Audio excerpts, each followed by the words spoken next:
ہمارے ساتھ کر دو۔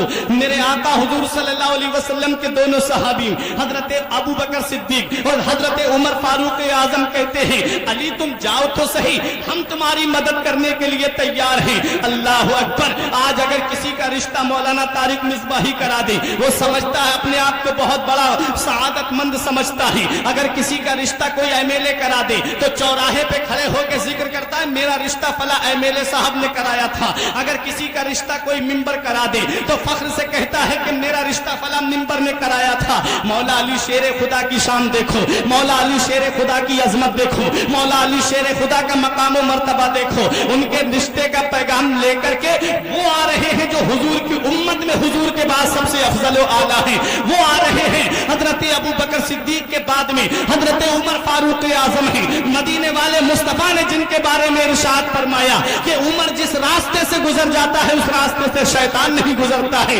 وہ عمر فاروق اعظم ہیں۔ جن کے بارے میں نبی فرماتے ہیں، میرے آقا حضور صلی اللہ علیہ وسلم نے جن کے بارے میں ارشاد فرمایا کہ شیطان عمر کے سائے سے بھی بھاگتا ہے، وہ حضرت عمر فاروق اعظم مولا علی شیر خدا کے نکاح کا پیغام دے کے آئے ہیں۔ ذرا سوچو تو صحیح، حضرت علی شیر خدا جاتے ہیں، اس وقت میرے آقا حضرت ام سلمہ کے مکان میں تشریف فرما تھے۔ میرے آقا کی کاشانہ رحمت پہ دستک دی۔ ام سلمہ نے عرض کیا یا رسول اللہ دروازے پہ کون ہے؟ نبی نے فرمایا اس وقت دروازے پہ وہ ہے جس سے اللہ اور اس کا رسول محبت کرتے ہیں اور وہ اللہ اور اس کے رسول سے محبت کرتا ہے۔ ام سلمہ کہتی میرے دل میں یہ شوق پیدا ہوا، لاؤ دیکھو وہ کون خوش نصیب ہے جس سے اللہ اور اس کا رسول محبت فرماتا ہے۔ ام سلمہ نے جب دروازہ کھولا تو کیا دیکھا؟ مولا علی شیر خدا دروازے پہ تھے۔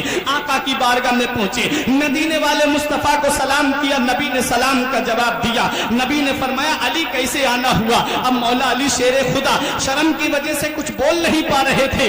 آقا تو دلوں کے راز جاننے والے ہیں، آقا تو دلوں کے خطرات سے واقف ہیں۔ مدینے والے مصطفیٰ ارشاد فرماتے علی شاید تم فاطمہ کے نکاح کے تعلق سے آئے ہو۔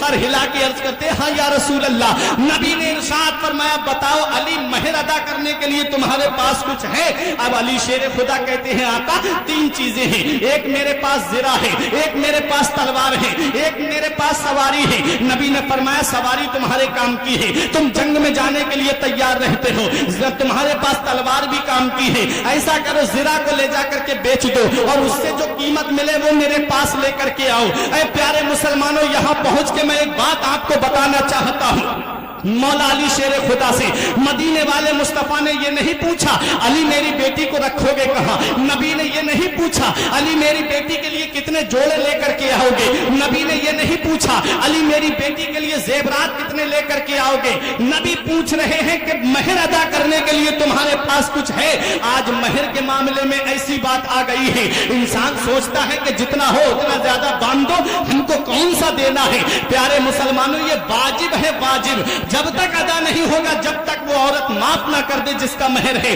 ذرا سوچو تو صحیح، عورت کا انتقال ہو جاتا ہے پھر اس کے بعد معاف کرنے والے کو تلاش کیا جاتا ہے۔ اعلیٰ حضرت کا فتویٰ کیا ہے؟ اعلیٰ حضرت عظیم البرکت ارشاد فرماتے ہیں مہر اتنا رکھو حیثیت کے مطابق، نہ اتنا زیادہ ہو کہ لڑکا نہ دینے کی نیت کر لے اور نہ اتنا کم ہو کہ اس کو کھیل بنا دے، یعنی بات بات پہ طلاق کی دھمکیاں دے، بات بات پہ کہ میں تجھے چھوڑ دوں گا، نہ اتنا کم ہو کہ کھیل بنا دے، نہ اتنا زیادہ ہو کہ نہ دینے کی نیت کر لے۔ اس لیے مہر کو اس حیثیت سے رکھنا چاہیے، اور مہر عورت کا حق ہے، جب تک دے گا نہیں تب تک اس کے ذمے سے اترے گا نہیں، یا عورت معاف کر دے۔ حضرات مولا علی شیر خدا سے نبی فرماتے ہیں مہر ادا کرنے کے لیے تمہارے پاس کیا ہے؟ آؤ ذرا دیکھو رشتہ منظور ہو جاتا ہے۔ زرہ لے کر کے مولا علی شیر خدا جیسے ہی حجرہ مبارک سے باہر نکلے، باہر عثمان غنی مل جاتے ہیں۔ پیسے کی امیری تو اللہ بہت لوگوں کو دیتا ہے لیکن دل کی امیری اللہ کسی کسی کو دیتا ہے۔ عثمان غنی وہ شخصیت ہے، مدینے والے مصطفیٰ ارشاد فرماتے ہیں میرے عثمان نے 2 مرتبہ جنت خرید لی ہے۔ ذرا سوچو تو صحیح، وہ عثمان غنی کا مقام و مرتبہ ہے۔ فرماتے ہیں علی کہاں جا رہے ہو؟ کہا یہ زرہ بیچنے جا رہا ہوں۔ نبی کریم صلی اللہ علیہ وسلم نے فرمایا ہے، عثمان غنی کہتے ہیں علی یہ زرہ میرے ہاتھ بیچ دو، 480 درہم درہم میں پر روایتیں مختلف 480 درہم میں وہ زرہ خرید لی۔ علی شیر خدا جب پیسے لے کر کے چلنے لگے تو عثمان غنی نے کہا علی ذرا ہماری بات تو سنو، آج تمہارا نکاح دونوں عالم کے مالک و مختار کی بیٹی سے ہونے جا رہا ہے، اس موقع پہ ہم تمہیں کیا گفٹ دیں، کیا تحفہ دیں؟ ایسا کرو علی یہ زرہ ہماری طرف سے تحفے میں رکھ لو۔ یہ ہے عثمان غنی، اگر پیسے پہلے دے دیتے تو یہ احسان ہو جاتا، اور نبی کے صحابہ کرام آپس میں محبت سے رہتے تھے، ایک دوسرے پہ احسان نہیں جتاتے تھے۔ مولا علی شیر خدا کو وہ زرہ دے دی۔ اب ذرا سوچو، نبی کریم صلی اللہ علیہ وسلم کی بارگاہ میں وہ پیسے لے کر کے مولا علی شیر خدا آئے، نبی نے دست مبارک اٹھایا اور ایک مشت درہم اٹھائے، حضرت ابو بکر صدیق، حضرت سلمان فارسی، حضرت بلال حبشی کو دیے، فرمایا فاطمہ کے لیے ضرورت کا سامان لے کر کے آؤ، اور ایک مٹھی درہم اٹھا کر کے حضرت ام سلمہ کو دیے، فرمایا فاطمہ کے لیے ضروری سامان کو لے کر کے آؤ، ضروری سامان اس سے تیار کرو۔ پتہ چلا حضرت ام سلمہ رضی اللہ تعالی عنہا وہ درہم لے جا کر کے اندر خوشبو وغیرہ کا انتظام کرتی ہیں۔ اب آؤ ذرا دیکھو یہ رشتہ منظور ہو گیا ہے، کیسا رشتہ تھا پیارے مسلمانوں۔ آج ہمارے یہاں کے رشتے دیکھو، اور آج اس مدینے والے مصطفیٰ کی لاڈلی بیٹی کا رشتہ دیکھو۔ آج ہمارے یہاں سالوں سال رشتے چلتے ہیں اور مہینے لگ جاتے ہیں رشتے چلنے میں، پھر بھی اس کے باوجود بھی وہ رشتے پکے نہیں ہوتے۔ آج ہم اپنے معاشرے پہ غور نہیں کرتے، آج ہمارا معاشرہ کہاں سے کہاں پہنچ گیا۔ اے پیارے مسلمانوں، تم یوٹیوب کی خبریں نہیں پڑھتے، تم واٹس ایپ پہ خبریں نہیں پڑھتے، آج کتنی مسلمان بیٹیاں غیر مسلموں کے ساتھ جا رہی ہیں، تم نے کہیں خبروں کو نہیں سنا؟ کیا تم چوراہوں پہ کھڑے ہو کے یہ باتیں نہیں سنتے کہ فلاں علاقے میں کیا ہو گیا ہے؟ یہ کیا ہے؟ مدینے والے مصطفیٰ کی شریعت پہ ہم نے عمل نہیں کیا، نبی کی شریعت پہ ہم نے عمل نہیں کیا، نبی کے فرمان کو ہم نے بھلا دیا۔ نبی ارشاد فرماتے ہیں جب لڑکا لڑکی بالغ ہو جائے تو فوراً ان کا نکاح کر دو، یہ مدینے والے مصطفیٰ کا فرمان ہے۔ آج ہمارے یہاں کے کیا حال ہے؟ بیٹا اسکول پڑھنے جا رہا ہے، باپ کہتا ہے ابھی انٹر ہوا ہے، بی اے ہو جائے گا پھر اس کا نکاح کروں گا، بی اے ہو جاتا ہے کہتا ہے میرا بیٹا ڈاکٹر بن جائے گا پھر اس کے بعد میں اس کی شادی کروں گا، ابھی میری بیٹی پڑھ رہی ہے، ابھی اس کی شادی کرنے کی عمر کہاں ہوئی ہے؟ اے پیارے مسلمانوں، آج ہمارا معاشرہ کہاں سے کہاں پہنچ گیا۔ یاد رکھو مدینے والے مصطفیٰ کا فرمان عالی شان ہے، لڑکا لڑکی بالغ ہو گئے، اس کے بعد اگر ان سے کوئی گناہ سرزد ہو گیا تو وہ تو گناہگار ہوں گے، اس کے ماں باپ بھی گناہ میں شریک ہوں گے، اس کے ماں باپ کو بھی اس گناہ کی سزا ملے گی۔ ذرا سوچو ماں باپ کا حال کیا ہے، جس کے گھر میں کئی بیٹیاں ہیں ان کو راتوں کو نیند نہیں آتی ہے، کیوں؟ کیونکہ آج جہیز کی لعنت نے ہمارے معاشرے کو کہاں سے کہاں پہنچا دیا۔ آج اتنا پیسہ اس غریب کے پاس نہیں ہوتا جو اپنی بیٹیوں کے ہاتھ پیلے کر سکے، کتنی بہن بیٹیوں کے سروں میں جو ہے آج چاندی اتر آئی ہے، لیکن ہمارا معاشرہ آج اس چیز کا علاج یہی ہے۔ آج جو لوگ کہہ رہے ہیں کہ گھروں پہ پابندی لگائی جائے، آج جو لوگ کہہ رہے ہیں کہ موبائل کے اوپر پابندی لگائی جائے، یہ حقیقت ہے کہ موبائل سے انسان بہت زیادہ بگڑتا ہے، لیکن یاد رکھو ہمیں اپنے معاشرے میں ایسا ماحول بنانا پڑے گا کہ جو جہیز کی لعنت میں گرفتار ہے، جو جہیز مانگنے والا ہے، ان کا شرعی اعتبار سے اس طریقے سے کمیٹی بنائی جائے کہ ان لوگوں کو سمجھایا جائے کہ بھائی ہر چیز دینے والی ذات اللہ کی ہے، پیسہ دینے والی ذات اللہ کی ہے، روپیہ دینے والی ذات اللہ کی ہے، سرمایہ دینے والی ذات اللہ کی ہے۔ اپنی اولاد کو اتنا پڑھاؤ، اپنی اولاد کو ایسی تعلیم دو، اپنی اولاد کو ایسا بزنس کرا کے دو کہ جہیز مانگنے کی نوبت نہ آئے، اس کو اپنے پیروں پہ کھڑا کر دو تاکہ وہ جہیز کے نام پر کسی کے سامنے اپنا ہاتھ نہ پھیلائے۔ پیارے مسلمانوں، میں نے دیکھا ہے اپنی آنکھوں سے، علامہ طارق مصباحی صاحب قبلہ کا بھی مشاہدہ ہے، آپ پوچھ لیجئے، ہم نے دیکھا ہے کہ جو جہیز کی ڈیمانڈ کرتے ہیں، کبھی کبھی ایسا ہوتا ہے کہ ان کو جہیز کے ایک برتن میں پانی پینا بھی نصیب نہیں ہوتا ہے، گلاس میں پانی پینا بھی ان بزرگوں کو نصیب نہیں ہوتا ہے۔ وہ گاڑی کی جو ڈیمانڈ کرنے والے کہ میرے بیٹے کو 4 پہیہ گاڑی چاہیے، اگر کسی نے کھڑی لا کر کے کر دی تو 10 لاکھ والی کیوں نہیں کی، یہ الٹو لا کر کے کیوں کھڑی کی ہے؟ ارے اللہ نے تجھے پیسہ دیا تھا، اللہ نے تجھے روپیہ دیا تھا، اللہ نے تجھے سرمایہ دیا تھا تو اپنے پیسے سے کھڑی کرتا۔ تو اس غریب کے دروازے پہ جا کر کے بھیک مانگ رہا ہے، اس غریب کے دل کو دکھا رہا ہے، جس کے گھر میں 4 بیٹیاں ہیں، وہ راتوں کو سو نہیں پا رہا ہے، رکشہ چلانے والا غریب، ٹک ٹک چلا کر کے زندگی بسر کرنے والا غریب، دن میں مزدوری کر کے